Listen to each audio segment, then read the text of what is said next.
Hello, Taylor Elwood, your business wizard at Imagine Your Reality. And today, my eccentric entrepreneurs, I want to share with you the importance of how to handle envy when you feel it.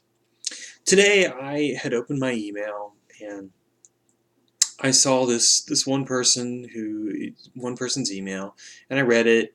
And I'll be honest, I instantly felt envious. I felt it right here in my heart. It was like, "Grr!" It sucked. I'm like, oh man, here's this person and she's doing all these fabulous things and everybody loves what she's doing. What is it that she's doing that I'm not doing? These were all the thoughts that ran through my head. And you know what? When you feel envious of somebody else, there's two things that occur. First, you're giving your power to that person. Whether they want it or not, you are giving it to them. And second, what's happening is that you are letting your own shame and your own lack of confidence and your feelings of inadequacy stop you from being your truest, awesomest, most amazing self. So what did I do today? Well, I recognized it for what it was. It was like, man, I'm feeling really envious of her. And then I meditated on it. And what that really meant is that I did some breath work. And as I was, breathing in and focusing on my breath, I was also paying close attention to that feeling in my chest. And I let my breath just go right into that feeling, and I let myself really sit into it, really experience the envy. See, a lot of times when we feel something, what we do is we try and duck out of it. We try and get away from it. But my fellow eccentric entrepreneurs, that just doesn't work that way. When you don't acknowledge what you're feeling, it just builds up and it becomes a blockage, and it stops you from being successful. If you want to be successful, you have to step into what's making you uncomfortable. In my case, I stepped into that discomfort, and what I really recognized was, it's not so much that I feel threatened by this person's success, it's that I don't feel like I am where I need to be with my business.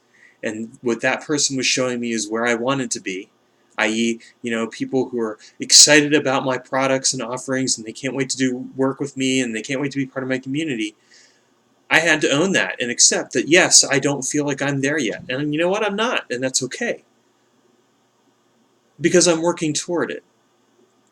And once I was able to accept that, that feeling of envy went away. And that feeling of shame of not doing good enough, not being good enough, also went away, because you know what I realized is, hey, I am working very hard. This is going to come together. It is already coming together. And my eccentric entrepreneurs, let me tell you something. After that, I just felt that blockage just dissolve. It flowed away.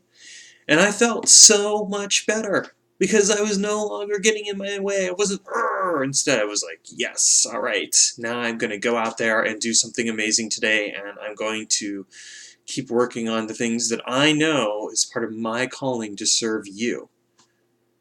So when you feel that feeling of envy, you feel whatever it is that you feel, step into it and figure out what the real narrative is underneath that feeling. Because let me tell you something, it's never just, oh, this other person's doing X and I'm envious of them. It's always going to be something about you.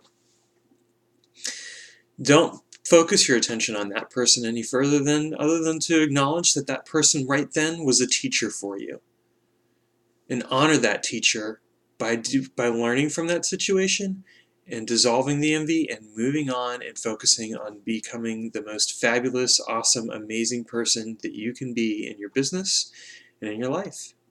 Have a comment below. Feel free to leave one and share with us how you handle envy. And if you found this video helpful, please subscribe. Thanks, and have a great day.